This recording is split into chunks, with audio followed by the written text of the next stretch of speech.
తెలంగాణలో కొత్త లిక్కర్ బ్రాండ్లకు అనుమతి. మచిలీపట్నం ఎలక్ట్రికల్ డిఈ ఇంటి ముందు జన సైనికుల నిరసన. ఈటెల రాజేందర్ మెడికల్ కాలేజీలో విద్యార్థినుల ఆందోళన. తెలంగాణలో కొత్త లిక్కర్ బ్రాండ్ అనుమతి వ్యవహారం రేవంత్ సర్కార్ చిక్కుకు కారణమవుతున్నదా?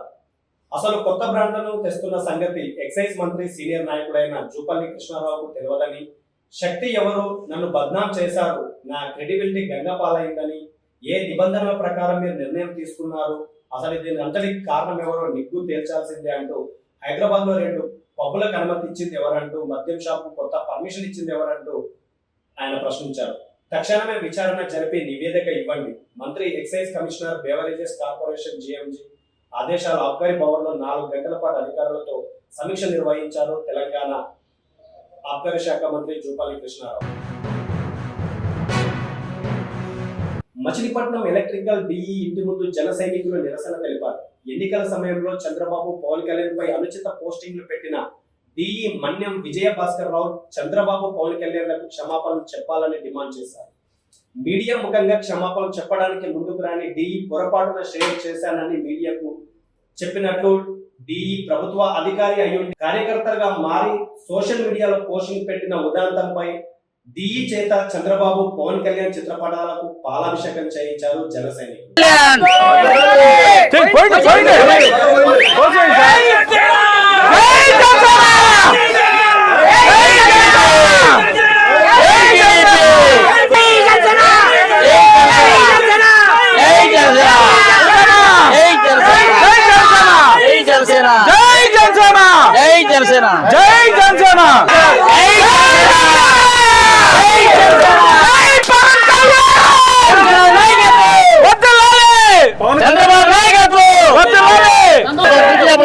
ఎందుకు చేశారు ఉద్దేశం చెప్పండి.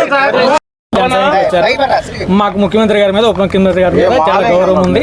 వారి కోరిక మేరకు పాలాభిషేకం చేశాం.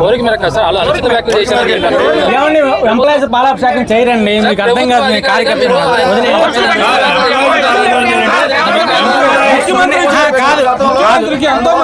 చేశాం కదా. ఈయన ఈ ఫోటోలో ఉన్న వ్యక్తి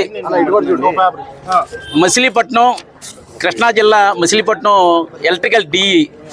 ఈయన గత 5 సంవత్సరాల నుండి పవన్ కళ్యాణ్ గారి గురించి, చంద్రబాబు గారి గురించి, లోకేష్ గారి గురించి, జస్టిస్ చలమేశ్వర్ గురించి అనుచిత వ్యాఖ్యలు మనం ఈ పేపర్లో అన్ని ప్రింట్లను తీసుకొచ్చాం. అనుచిత వ్యాఖ్యలు చేశాడు.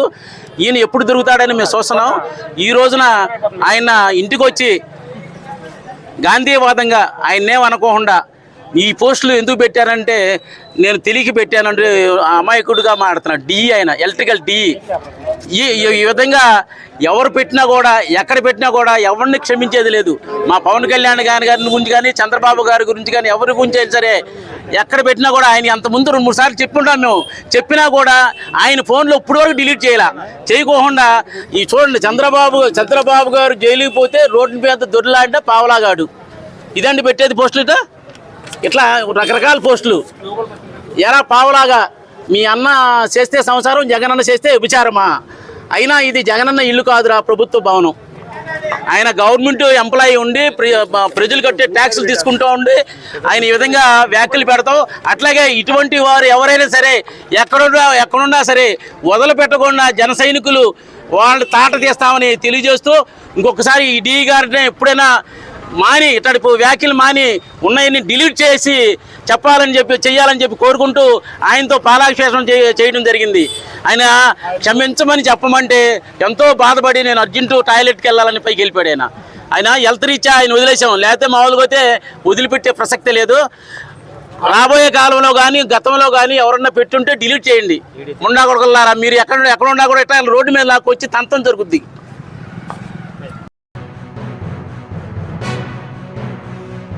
ఈటెల రాజేందర్ మెడికల్ కాలేజీలో విద్యార్థినులు ఆందోళన చేపట్టారు.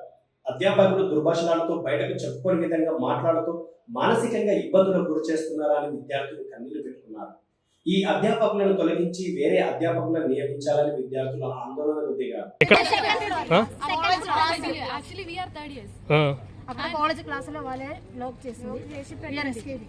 అంతేనా? ఇక్కడ ఏమంటారు, ఎందుకు రానివ్వట్లేదు? వేరే బిజినెస్ జరిగి చెప్పి ఇక్కడ లోపలికి వేరే బస్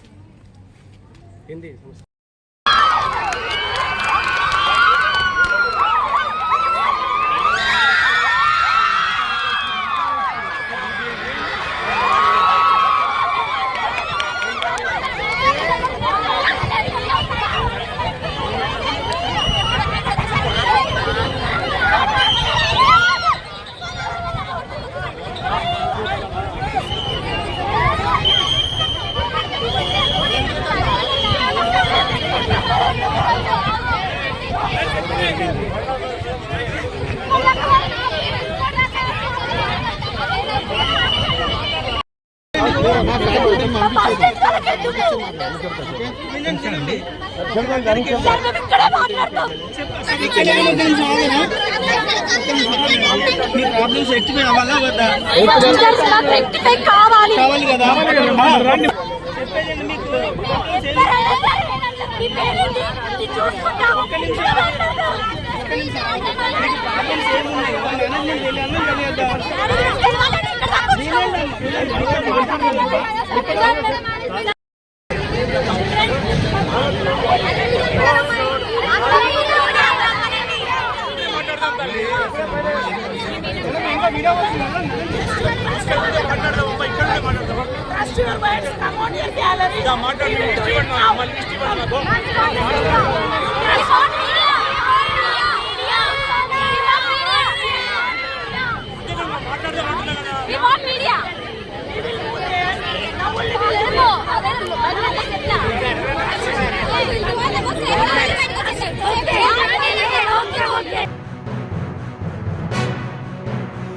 ఒక ఉన్నతమైన స్థాయిలో ఉన్న ప్రభుత్వ ఉద్యోగి వేధించి అతని చేత పాలాభిషేకం చేయించి మీడియా సాక్షిగా క్షమాపణ చెప్పించిన టీడీపీ జనసేన కార్యకర్తలు కృష్ణా జిల్లా మచిలీపట్నం ఎలక్ట్రికల్ డీఈ మన్యం విజయభాస్కర్ రావు ఇంట్లోకి వెళ్లి చంద్రబాబు పవన్ కళ్యాణ్కి క్షమాపణలు చెప్పించిన ఇరు పార్టీ కార్యకర్తలు ఆయనతో పవన్ కళ్యాణ్ చంద్రబాబు చిత్రపటాలకు పాలాభిషేకం చేయించారు. ఇది ఆంధ్రప్రదేశ్ రాష్ట్రంలో చర్చనీయాంశంగా మారింది. మా నాయకుడు నాకు ఇచ్చిన విలువ అది. మా పవన్ కళ్యాణ్ గారు ముఖ్యమంత్రి గారికి ఉప ముఖ్యమంత్రి గారు ఈ రోజు నుంచి వారి యొక్క ప్రభుత్వంలో పనిచేస్తాం.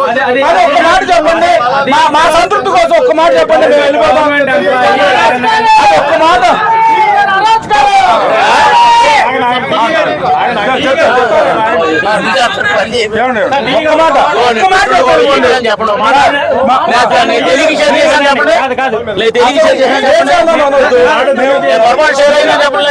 ముఖ్యమంత్రి గారి మీద ఉప ముఖ్యమంత్రి గారి మీద గౌరవం ఉంది. మీరు జన సైనికులు వచ్చి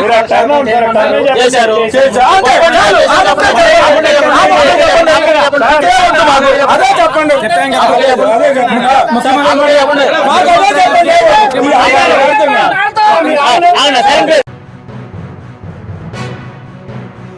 కరీంనగర్ బస్ స్టేషన్ లో పుట్టిన చిన్నారికి తమ బస్సులో ఉచితంగా ప్రయాణించేలా బస్ పాస్ ను అందిస్తున్నట్లు టీజీఎస్ ఆర్టీసీ యాజమాన్యం ప్రకటించింది. ఆర్టీసీ బస్సులు బస్ స్టేషన్లలో పుట్టిన పిల్లలకు జీవితకాలపు ఉచిత బస్ పాస్ ను ఇవ్వాలని గతంలో యాజమాన్యం తీసుకున్న నిర్ణయం మేరకు ఈ ఆడపిల్లకు బర్త్డే గిఫ్ట్ గా life time free bus pass ను మంజూరు చేస్తున్నట్లు పేర్కొంది. కరీంనగర్ బస్ స్టేషన్ లో పుట్టినొప్పులతో బాధపడుతున్న గర్భిణికి చీరలను అడ్డుకట్టి కాన్పు చేసి మానవత్వం చాటిన తన సిబ్బందిని టీజీఎస్ ఆర్టీసీ యాజమాన్యం హైదరాబాద్ బస్ భవన్ లో బుధవారం అభినందించారు. ఉన్నతాధికారులతో కలిసి టీజీఎస్ ఆర్టీసీ ఎండీ సివి సజ్జన వారిని ఘనంగా సన్మానించారు. ప్రభుత్వానికి నిరుద్యోగులలో దమ్మేందో చూపిద్దాం. ప్రభుత్వానికి నిరుద్యోగుల అల్టిమేటంలో చలో ఇంద్రపార్కు పిలుపునిచ్చారు నిరుద్యోగులు. ఈ నెల 16న కుమారి అనే గర్భిణి తన భర్తతో కలిసి భద్రాచలం బస్సు కోసం కరీంనగర్ బస్ స్టేషన్ కు వచ్చారు. ఆమెకు బస్ స్టేషన్ లో నొప్పులు ఎక్కువయ్యాయి. ఈ విషయాన్ని గమనించిన ఆర్టీసీ సిబ్బంది వెంటనే 108కు కాల్ చేసి సమాచారం ఇచ్చారు. గ్రూప్ 1:100 చేయాలి. ఇంకా కొన్ని చిన్న ఇష్యూస్ ఉన్నాయి అన్ఎంప్లాయ్ సైడ్ నుంచి. వాటన్నిటి గురించి ఖచ్చితంగా కమిటీ వేస్తారో లేకపోతే వచ్చి డైరెక్ట్గా అన్ఎంప్లాయీస్తో మాట్లాడతారో ఏదో ఒకటి గవర్నమెంట్ సైడ్ నుంచి మాకు రెస్పాన్స్ అనేది కావాల్సిందే. మేము డిమాండ్ చేసేది ఇది. ఇంకొకటి నేను మేజర్గా చెప్పాల్సింది ఏంటంటే గవర్నమెంట్ సైడ్ నుంచి ఎవరినైతే రిప్రజెంటేటివ్స్గా అన్ఎంప్లాయీస్కి రిప్రజెంటేటివ్స్ అని చెప్పి చెప్పుకుంటున్నారా లేదా వాళ్ళని అపాయింట్ చేశారా మాకు తెలీదు. కానీ బల్మూరు వెంకట్, రియాజ్ అనే పర్సన్స్ అన్ఎంప్లాయీ సైడ్ నుంచి మాట్లాడుతున్నారు. నేను మీ ఇద్దరికి ఒకటే చెప్తున్నా, గవర్నమెంట్కి నేను ఇవ్వాలనుకున్న మెసేజ్ ఒకటే ఏంటి అంటే, మీ వెనకాల తిరిగే 10-20 మంది మాత్రమే అన్ఎంప్లాయీస్ కాదు. బయటికి వచ్చి చూడండి అన్ఎంప్లాయీస్ అనేవాళ్ళు ఎట్లా ఉంటారు, ఏంటి వాళ్ళ బాధలు ఏంటి అనేది అర్థమవుతుంది. ఇన్ఫార్మర్లీ పెట్టుకొని గవర్నమెంట్కి ప్రాపర్ ఇన్ఫర్మేషన్ పాస్ అవ్వకుండా ఎందుకు చేస్తున్నారు అంటే, ఈరోజు మీకు పదవులు వచ్చినాయి కాబట్టి మీరు ఏమైనా చేస్తారు. సో దీన్ని మేము ఖచ్చితంగా కండెమ్ చేస్తాం, అడ్డుకుంటాం. మీకు అన్ఎంప్లాయీస్ అనే వాళ్ళు ఏంటి, ఎట్లుంటారు, వాళ్ళ బాధలు ఏంటి, వాళ్ళ పరిస్థితులు ఏంటి, వాళ్ళ ప్రాబ్లమ్స్ ఏంటి తెలవాలంటే రేపొద్దున ఇందిరా పార్క్ వచ్చి చూడండి. వాళ్ళ వెనకాల తిప్పుకునే 10-20 మంది కాదు అన్ఎంప్లాయీస్ అంటే, వాళ్ళకు ముచ్చడి చెప్పి పంపించినట్టు కాదు ఇప్పుడు సమస్యలకు పరిష్కారం. మా తరఫు నుండే డిమాండ్స్ ఇవి ఖచ్చితంగా చేయాల్సిందే. గవర్నమెంట్ చేయకపోతే మేము దాన్ని వదిలిపెట్టే ప్రసక్తే లేదు. ఎందుకంటే మీరు ఇచ్చిన హామీని మీరు చేయకపోతే ఇంకెవరు చేస్తాడు? మలేషియా ఎయిర్లైన్స్ విమానానికి త్రుటిలో ప్రమాదం తప్పింది. హైదరాబాద్ నుంచి కౌలాలంపూర్ వెళ్తున్న మలేషియా ఎయిర్లైన్స్ విమానంలో మంటలు టేకప్ అయిన 15 నిమిషాలకే కుడివైపు ఇంజన్లో మంటలు చెలరేగాయి. మంటలను గుర్తించిన పైలట్ వెంటనే ల్యాండింగ్ అనుమతి కోరారు. దీంతో తక్షణమే స్పందించిన విమాన శాఖ ల్యాండింగ్ కు అనుమతి ఇచ్చింది. దీంతో ప్రమాదం తప్పింది. ప్రమాద తీవ్రతను గుర్తించి అత్యవసర ల్యాండింగ్ కు అనుమతించిన ఏటీసీ విమానంలో సిబ్బందితో పాటు ప్రయాణిస్తున్న సమయంలో 130 మంది ప్రయాణికులు ఉన్నారు. విమానం సేఫ్ గా ల్యాండ్ కావడంతో అందరూ ఊపిరి పీల్చుకున్నారు.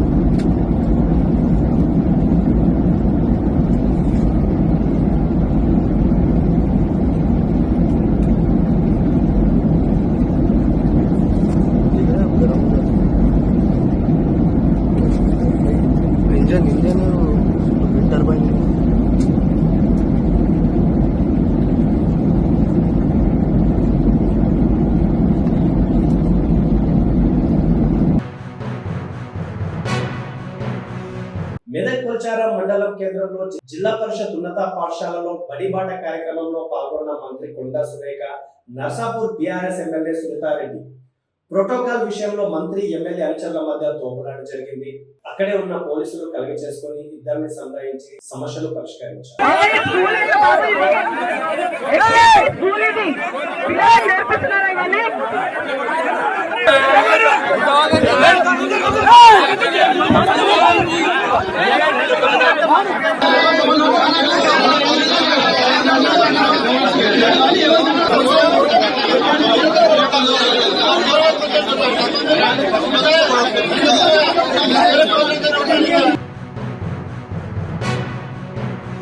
గత ప్రభుత్వం 1:100 విధంగా గ్రూప్ 1 పోస్టులు వేయాలని చెప్పిన బట్టి గారి మాట ప్రకారం కేటీఆర్ గారు గ్రూప్ 2 పోస్టులు 2000 పెంచుతామంటే మేము 2100 పోస్టులు పెంచుతామంటూ అర్రస్ పాట పాడినట్లుగా మీరు చెప్పిన విధంగానే నేడు గ్రూప్ 1 అండ్ గ్రూప్ 2 పోస్టులు పెంచాలని, అందుకు తగినట్టుగా నోటిఫికేషన్ ఇవ్వాలని డిమాండ్ చేశారు. మీ బిజినెస్, మీ వ్యాపారం కొనసాగించడానికి మాత్రమే అని చెప్పి మాకు ఇప్పుడు అర్థమవుతుంది. ఎలాగైతే వ్యాపారాలకు సంబంధించిన యాడ్లు ప్రకటనలు ఇచ్చుకుంటారో అలా మీ పార్టీ అధికారంలోకి రావడానికి మీరు ప్రకటనలు ఇచ్చుకున్నారు తప్ప నిరుద్యోగులకు నిజంగా మీరు న్యాయం చేయాలనే ఆలోచన ఏ కోసన కూడా మీకు లేదని అర్థమవుతుంది. ఎందుకంటే ఇక్కడ అడిగేది ఏది కూడా ఏదో రాజకీయ లబ్ధి కోసమో లేకపోతే ఇప్పుడు మాకు ఓట్లు వేయమని చెప్పి అడగడానికి మేము రాలే. ఇక్కడ ప్రతి ఒక్క అంశం గ్రూప్ 1 అంశం గురించి 1:100 చేయాలి అని చెప్పి డిమాండ్ చేశారు బట్టి విక్రమార్క గారు. గ్రూప్ 2 అభ్యర్థులకు సంబంధించి 2000 పోస్టులు మేము పెంచుతామని చెప్పి కేటీఆర్ గారు అనౌన్స్ చేస్తే 2100 పెంచుతామని చెప్పి హర్రాస్ పాట పాడినట్టు ఇదే రేవంత్ రెడ్డి గారు పాడారు. ఆనాడు అతని నోడుతో వచ్చినటువంటి మాట ఇవాళ ఫుల్ఫిల్ చేయమని చెప్పి నిరుద్యోగులు అడుగుతున్నారు. ప్రతి దాంట్లో నిరుద్యోగులను రెచ్చగొట్టి ఇప్పుడు ఎమ్మెల్సీ చైర్మన్ పదవులు అనుభవిస్తున్నారు. మీకు మాత్రం ఉద్యోగం వస్తే చాలా, రేపటిలోగా గ్రూప్ 1 గ్రూప్ 2 పోస్టులు పెంచి ఎగ్జామ్స్ నిర్వహిస్తామని సానుకూలంగా స్పందించాలని, లేకుంటే రేపు 20వ తారీఖులో చలో ఇందిరా పార్క్ ద్వారా మా నిరుద్యోగుల సత్తా చూపిస్తామంటూ ఇంకా ముందుకు తీసుకొని వెళ్తారా? ఈ రోజు ఏదైతే మాకు హామీలు ఇచ్చారో ఆ రోజు ఏమో నిరుద్యోగులు రెచ్చగొట్టిన ఈ అధికారులు ఎవరైతే ఉన్నారో, ఇప్పుడు చైర్మన్ పదవులు పొందినారు, ఎమ్మెల్సీ పదవులు పొందినారు, మీకు మాత్రమే పదవులు కావాలి కానీ మాకు ఉద్యోగాలు వద్దా సార్? ఎక్కడి నుంచో వచ్చాము, గ్రామీణ ప్రాంతాల నుంచో వచ్చి ఇక్కడ చదువుకుంటున్నాం. మాకు ఉద్యోగాలు జాబులు అనేది మీరు పెంచే మాకు ఎగ్జామ్స్ కండక్ట్ చేయండి. లేదు అంటే దీన్ని చాలా తీవ్రంగా ఉంటుంది సార్. ప్రతి ఒక్క డిస్ట్రిక్ట్ నుంచి ఈ ఉద్యమం అనేది స్టార్ట్ అవుతుంది. సో మేము ఖచ్చితంగా 20వ తారీఖున చలో ఇందిరా పార్క్ అని పెట్టుకున్నాము. మీరు మాకు సానుకూలంగా స్పందించి ఖచ్చితంగా మాకు పోస్టులు పెంచితే మాత్రం దీన్ని ఇంతటితో వదిలేస్తాం. లేదు అంటే మేము ఖచ్చితంగా మేమేంటో నిరూపించి చూపిస్తాం సార్. నిరుద్యోగులతో మీరు ఆడుకుంటున్నారు. జర్నలిస్టు రేవతి మీద కేసు పెట్టిన విద్యుత్ అధికారులు కరెంటు కోతల ఫిర్యాదు చేస్తే ట్వీట్ డిలీట్ చేయాలని అధికారులు బెదిరిస్తున్నారంటూ ఓ యువతి ట్వీట్ చేయగా ఆ సమాచారాన్ని షేర్ చేసిన జర్నలిస్ట్ రేవతి మీద కేసు పెట్టిన విద్యుత్ శాఖ అధికారులు. స్పైస్ జెట్ విమానంలో పనిచేయని ఏసీ, ఉక్కపోతతో ఇబ్బందులు పడ్డ ప్రయాణికులు. ఢిల్లీ నుండి దర్బందకు ప్రయాణిస్తున్న స్పైస్ జెట్ విమానంలో దాదాపు గంటకు పైగా ఏసీ పనిచేయలేదు. దీంతో వేడి గాలుల మధ్య ప్రయాణికులు ఉక్కపోతకు గురయ్యారు. దీంతో ఆగ్రహానికి గురైన ప్రయాణికులు స్పైస్ జెట్ విమానం యాజమాన్యంపై విమాన శాఖ అధికారులకు ఫిర్యాదు చేశారు.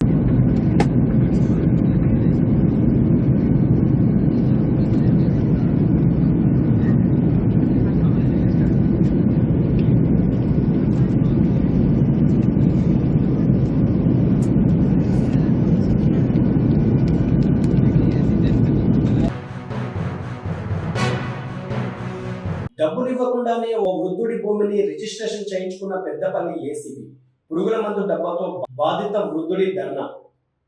టేకులమట్ల ఆరపల్లి గ్రామానికి చెందిన ఓ వృద్ధుడు ఇటుకాల రాయమల్లు సర్వే నంబర్ 63/A/1/62/E/1లో ఉన్న 39 గుంటల భూమిని అక్షరాల రూపాయలు 13,65,000కు పెద్దపల్లి ఏసీపీగా విధులు నిర్వహిస్తున్న అదే గ్రామానికి చెందిన గజ్జి కృష్ణ తన భార్య రాధిక పేరుతో కొనుగోలు చేశారు.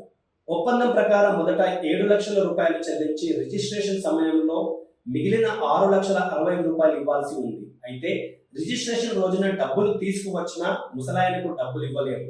సంతకం పెట్టిన తర్వాత ఇస్తామని, అక్కడ ఇయ్యకుండా ఇంటికి వచ్చి ఇస్తామని చెప్పి డబ్బులు చెల్లించలేదు.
తెలంగాణలో కొత్త లిక్కర్ బ్రాండ్లకు అనుమతి. మచిలీపట్నం ఎలక్ట్రికల్ డిఈ ఇంటి ముందు జన సైనికుల నిరసన. ఈటల రాజేందర్ మెడికల్ కాలేజీలో విద్యార్థినుల ఆందోళన.